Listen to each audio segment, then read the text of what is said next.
Kids get to come out once a week and basically have farm school.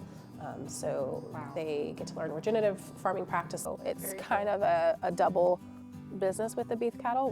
We are selling beef, but we're also selling registered heifers. But we realized that it was not going to be super profitable. It at least was going to take longer than we expected to get it to a place of profitability. It's nice for them to be able to come out and have something to eat and drink and shop and spend some time on the farm. We encourage them to spend time on the farm.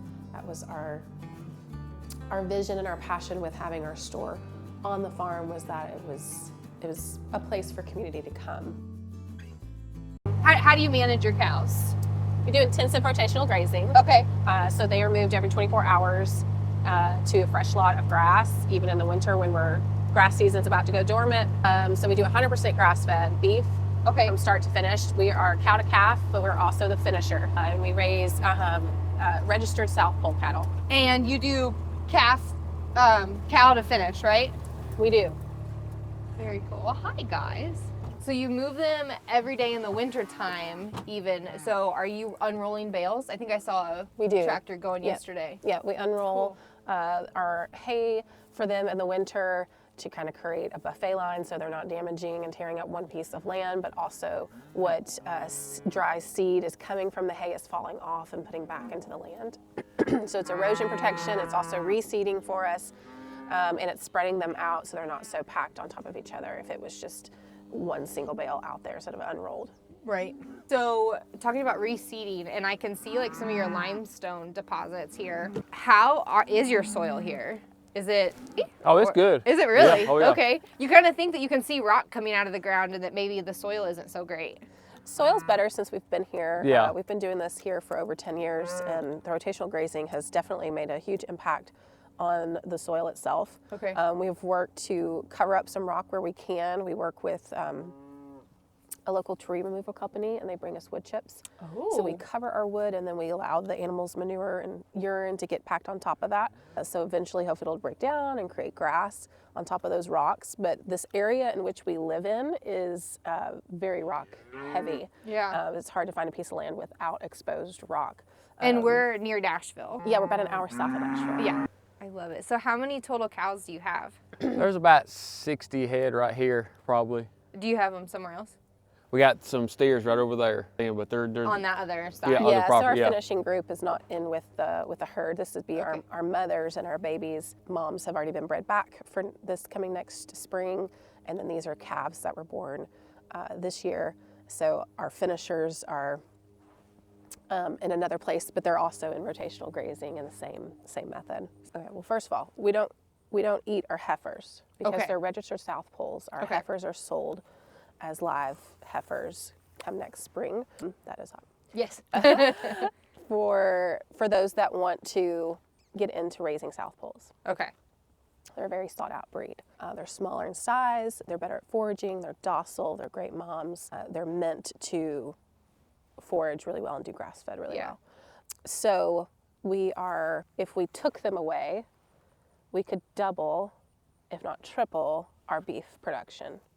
As far as meat consumption. As means meat consumption goes, if we just bought in steers from other people all the time. But that would hurt your numbers, because then you have to buy them versus now. Well, I mean, I have to pay for these moms year round, so it true. probably is about a break even.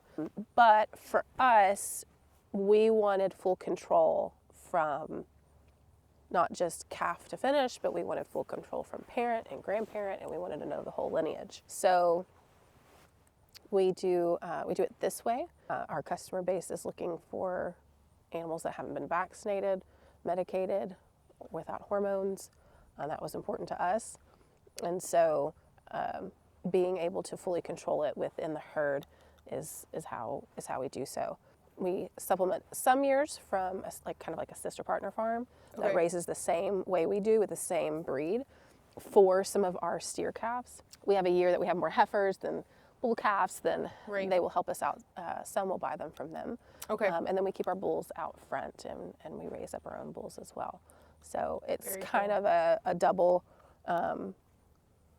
business with the beef cattle. We are selling beef, but we're also selling registered heifers. Where do you sell your beef? Do you sell wholesale, retail, both? We sell completely retail in our own farm store. Okay. So all of our meats, our beef, our pork, chicken, turkey, chicken eggs, that all is sold directly through our store, which is here on site.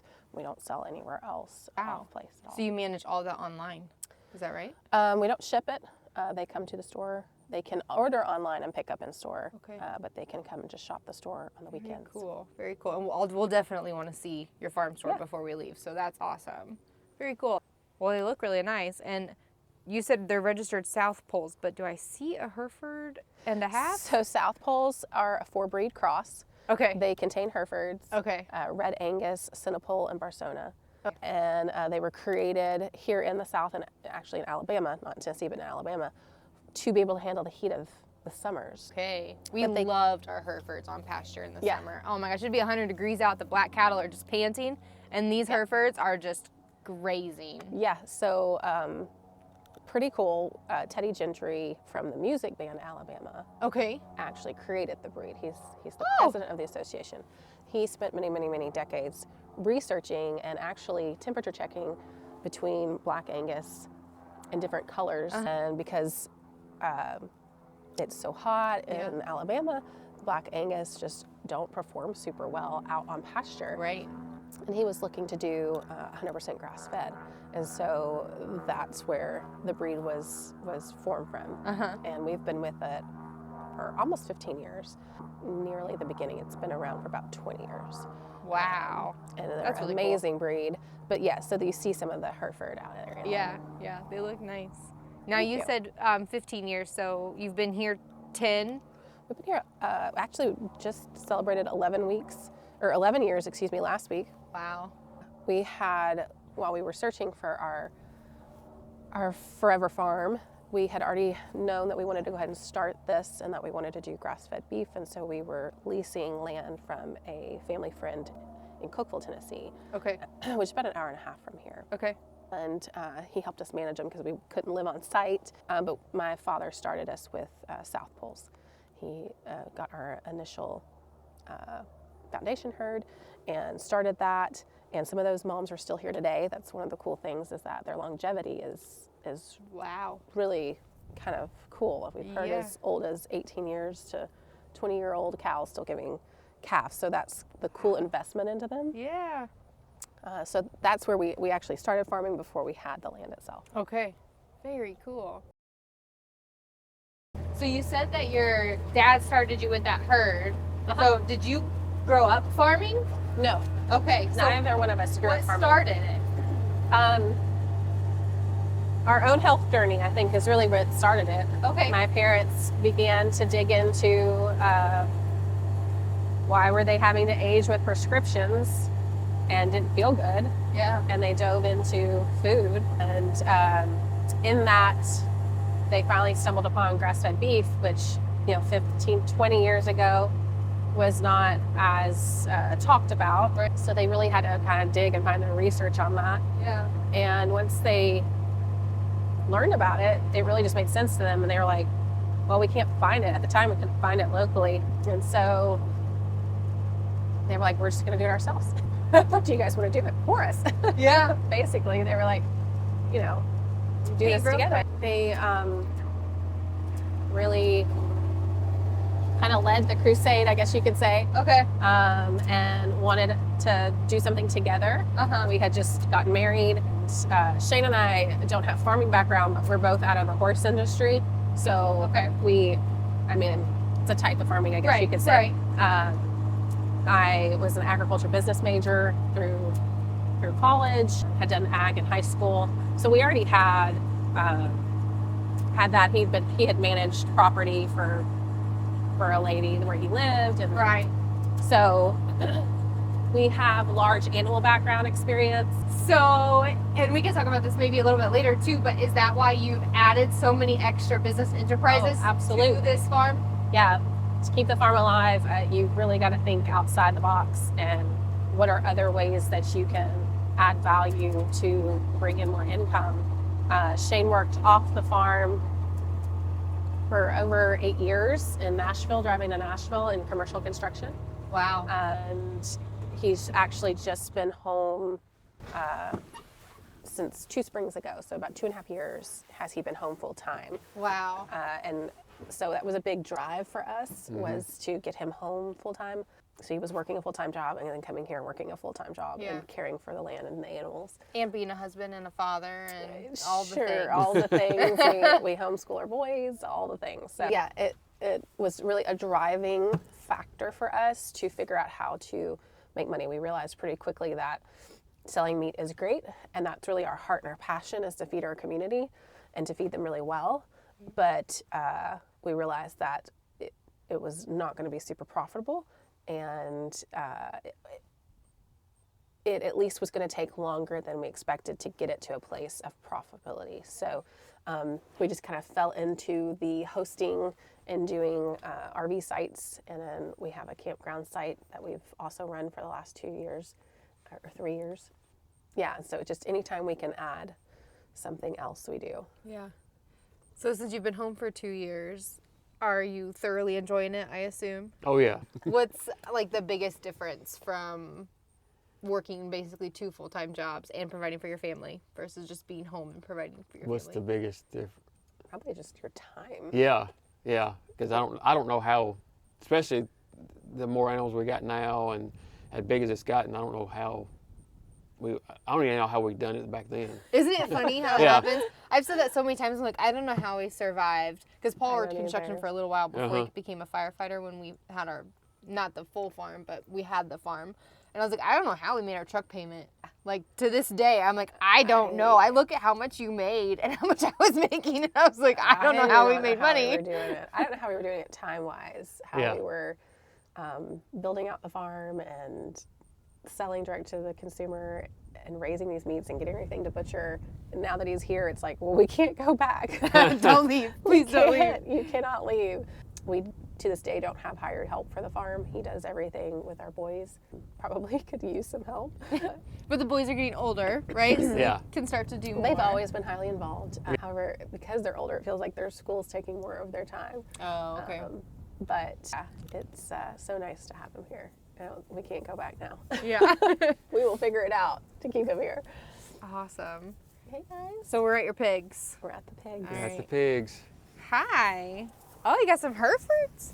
Yep, some Duroc mixes in there. Shires, of course. So how often do you move these guys? Usually try it about every 2 days. Okay. I'll move them right here, like probably today, in the spot. Yeah, we usually run about 16 at a time because they're here in our pastures, which are truly dedicated for our cattle. We have to be really careful with the impact that they'll have on the pastures. Okay. So we have to keep them moving. He obviously is giving them pretty large lots, so they can do 2 days without being moved. But we have to keep them moving or they'll dig too far down. Yeah. So do you just do feeders or do you breed? Do you have any breeding stock? We don't. We did have breeding stock. We got rid of our breeding stock last year because we just have run out of room. Okay. Breeding stock's so hard on the land, and until we have access to more land, we decided that to protect the pastures, we needed to let go of the breeding stock. But you can't beat pigs on pasture taste. I mean, you want to talk about Yeah. grass-fed beef. Oh, I think this is pigs on amazing. pasture is, I didn't like pork until we put pigs on pasture. It's an amazing I was like, difference. it's totally different. Yeah. It's totally different. We are blessed and have an amazing pig farmer that we work very close with out of Kentucky. All he does is the breeding side of it. Okay. And then he sells them as feeders, and he raises them without GMOs and without soy on pasture. So they're born on pasture, and then they come here and are finished out on pasture. Pig noses are my favorite. They're so fun. Babies. So you just have the 2 porta huts. Yeah. And then do you have them? I mean, we're in the winter now, so do you have them all year round? We do. You do? We do pork year round. Or is it just corn feed? Actually, everything that we produce here on the farm is fed organic, soy, and corn-free. Okay. So what do they eat? They're eating a custom ration of organic barley, I think alfalfa pellets. They get a full swine mineral and vitamin mix in there. Okay. They get a digestive enzyme actually, and then they may be getting some field peas as well. Very cool. What was your reasoning for feeding that ration versus just a regular grower mix? So we've always been soy free. Okay. That was important to us from the get-go. Okay. Just the research we had done with the high amount of estrogen that produces and how that can really affect on the breeding side of things. And then we found that our customer base was really looking for that as well. Okay. We went corn free a couple years ago, mainly because after doing some research, there's just not a ton of protein content in corn anymore. It's really just starch. And so it was just filling the feed. And we had some customers that were requesting corn free for allergy purposes. And so we have a feed mill that we work with that creates all of our rations. I've created the ration and they mix them for us.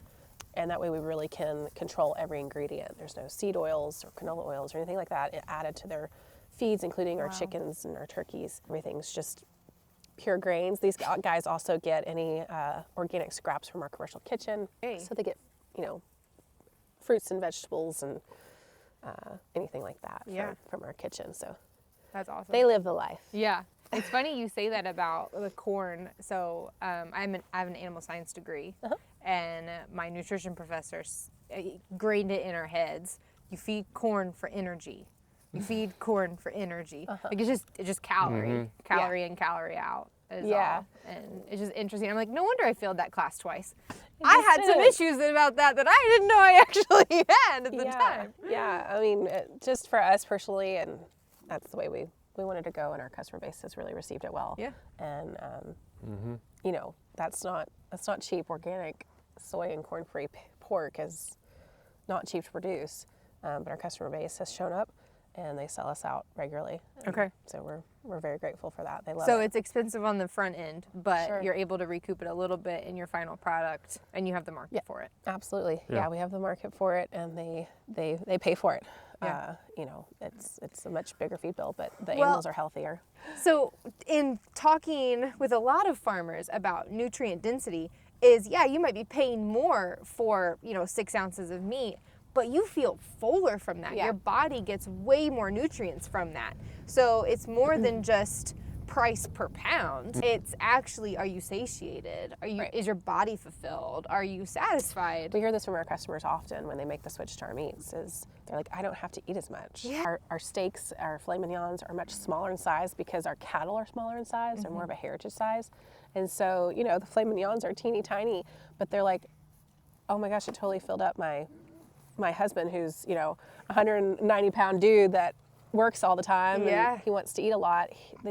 Once you actually stop and realize that you don't have to. And that's what we wanted to create is pound per pound, ounce for ounce, you have a more nutrient dense food. Yeah. And that begins with what we're feeding them, not just, rotational grazing and pasture raised, that's important too, how they live, but also what we're feeding them fully impacts their health and therefore impacts the health of the product, of the meat. Yeah, so cool. And these guys are obviously very happy, aren't you? Have you ever heard anybody say that their favorite noise is cattle pulling grass? Paul says his favorite noise is pigs pulling grass. Yeah. And they will totally eat. They do. They eat the grass, and they're real good about, they'll come through and flip these cow patties over and help break them up and go for the grubs under them. Yeah. And so it's a whole system that they're pretty cool. We're really glad that it took us a little while to figure out pigs in our pasture management. Cows come first. Yeah. How so? What took you so long? Just from figuring out how to not tear up the land. That was just every bite of grass counts for the cows. And so how to do them, finding breeds that aren't as active on the land as others has been important. Well, before all we heard was how in nightmares or everybody says how hard pigs were to grow, and they're just almost the easiest of cows. Yeah, they're great to finish out. Once we've kind of just figured out our system, figured out their living needs, their huts. Shane builds out all of our waters on skids so that everything's movable. We have water hookups about every 100 feet through the middle of all of our pastures, which spoils us, yes, but it makes life a lot easier. Yeah. They've done well once we kind of figured out our system. Oh my gosh, it's so cute in here. Thank you. I love this. This is our store. Yep. Awesome. And you have farm hours? Or Yeah, store we have hours? store hours. We're open every Thursday, Friday, and Saturday. Thursdays and Fridays are 10 to 6. Saturdays are 9 to 4. And wait, so this isn't just a farm store. This is also like a cafe. So our kitchen, our commercial kitchen trailer out there, which is where we do all our value-added production. Also, there's a window on it, so we open the window on the days that we're open, and so they can get a light food menu, and we do some specialty drinks, like we do a bone broth hot chocolate with our bone broth. We do a soupable bone broth. We do an elderberry steamer, just some different things. And this like is that. all stuff, well, like the bone broth stuff, that's from your animals. Yeah. That you add. Yeah, so That's we so cool. raise the animals, process the bone broth here in the commercial kitchen, and then we make a hot chocolate with it. It's really cool. Wow. The kids love it. So a commercial kitchen, I think, is something that a lot of people see a need for, but it's hard to do. So It how is. did you get that going? It is hard to do. I will say that it is a lot of work.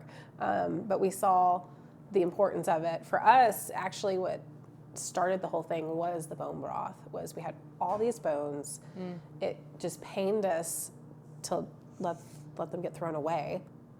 Our customers will buy the bones, but only about half. The other half want it done for them, which I can understand. And so for a long time, we were actually hauling our bones to a chef in Nashville, which was the only commercial kitchen that we could have access to, and he was creating the bone broth for us. But that was a lot of back and forth, a lot of time on the road that we just did not have. And so through a state grant opportunity, we were able to construct and build this commercial kitchen trailer. It's kind of an interim for us. It has proven to be successful, so we're looking at what it would be to build a brick and mortar commercial kitchen. Because right now you just have the trailer. Okay. And it's great, but there's things that just like in the winter, you've got to unhook the water every day, right? Drainage, you've got a grease trap, but it's not like normal grease trap or normal drainage because you're basically trying to do it in an RV. Right. So it's a really cool setup. My dad helped design the interior of it to set it up like a commercial kitchen, but it could be utilized like a food. Okay. We work with the state, with Tennessee Department of Agriculture, to hold our permit in there. So it actually, with that permit, doesn't leave site. Like we don't take it anywhere and set it up like a food truck. We don't have time to do that anyways. And so we have some part-time help that comes in and helps create some of the things that we do right now. But it is expanding. It's done really well. Our customers really love it. A lot of our customers are driving a good distance when they come out to shop with us. So it's nice for them to be able to come out and have something to eat and drink and shop and spend some time on the farm. We encourage them to spend time on the farm. That was our vision and our passion with having our store on the farm, was that it was a place for community and be a part of the farm where they get their food. Yeah. Very cool. This year we started a nonprofit here on the farm that does educational classes and programs. And so this fall we did our very first family milk cow workshop, and so those girls are utilized to help teach others how to own and have your own milk cow. That's awesome. So that's a big step, creating your own nonprofit. Yeah. So you have the milk workshop. Are you doing anything else for Yeah, that? so we also did, we released just an intro mini-series of a homeschool enrichment Okay. that we did in the fall. It went really well. We had so much fun with the kids. So we're doing a full semester in the spring. The kids get to come out once a week and basically have farm school. They get to learn regenerative farming practices, but we also want to do homesteading skills like, baking bread outside and candle making, but they'll do gardening and they'll raise chicks. We hope that they'll get to incubate some eggs this spring. And so that's kind of the core of it is kids. We might do a couple of summer camps. And then on Saturdays particularly, we do like adult family workshops. So we'll be expanding that a lot next year, whether that's like how do you make sourdough bread or we'll be doing a poultry class. Okay. poultry 101 and Yeah. 102. How do you raise egg layers or meat birds Yeah. for yourself? Family milk cow, those sort of things. Yeah. Yeah. So it'll keep growing and expanding. But. That's awesome. I love that. So you guys have so much diversification here, and I think that you really have taken Be Diverse to like a next level when it comes to farming, like not only with your animals and your processing, but also your education and your RV space. So if there's somebody that is just awestruck by you, what is the one thing about your farm that you think that they should know, or about you? Oh, we really love farming, regenerative farming, and are very passionate about feeding our community and building community. I think that's the heart of all of everything that we do, is when we go to think about adding something, it's usually how can this benefit or bless our community. So we're very community-based. That's awesome. Well, thank you, Elizabeth and Shane, for giving me a tour and letting my family stay here while we're headed south. I appreciate it. And I just will put any links in the description that you guys might want to share. So check those out. And just thank you guys again. This has been so fun. You're welcome. Thanks Thank for you. having us. Yeah.